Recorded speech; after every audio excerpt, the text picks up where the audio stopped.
It seems only logical that in America, judges would base their rulings on the U.S. Constitution and not the laws of other nations. But increasingly, activist judges have started turning to international precedent in court decisions. Now, this disturbing trend has caused lawmakers in the state of Oklahoma to take matters into their own hands. And this November, residents will be able to vote on a ballot question to ban courts from considering international law in rulings. Now, it's being described as a preemptive strike to ensure that things like Islamic Sharia law are kept out of the Oklahoma court system. Joining me now from Oklahoma is the author of this measure, State Representative Rex Duncan. Rex, welcome to the show. Glad you're with us.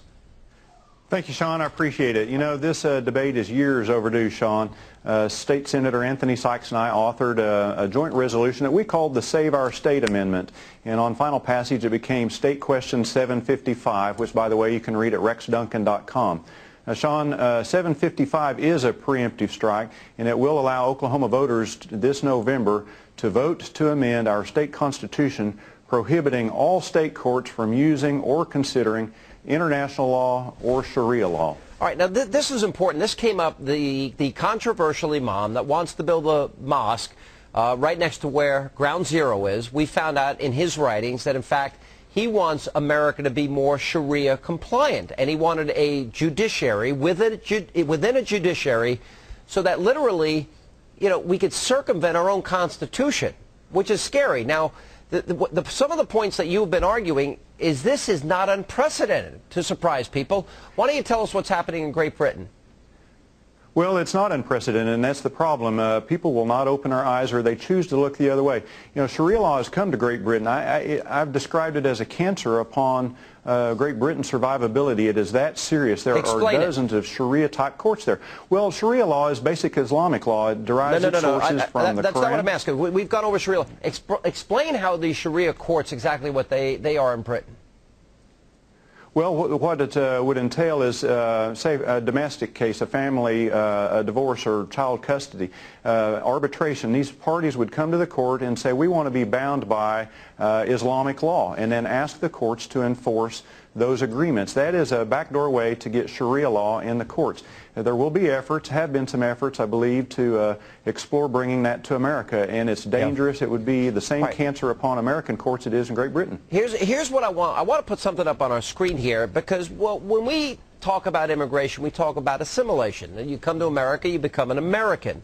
I would assume that if you move to Great Britain, you would become British. You would want to adopt their way of life in many ways. But it seems like there's efforts for separation, especially as it relates to the rule of law. Now, let me give you the latest example. We have this controversy. Here is video of British soldiers coming back after fighting in Afghanistan and literally being protested by Muslim extremists, brandishing vile, signs like you see there, etc.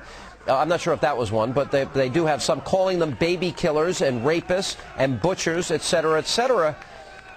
What does this video tell you? This is Great Britain. These are British soldiers, heroes coming back from fighting a battle.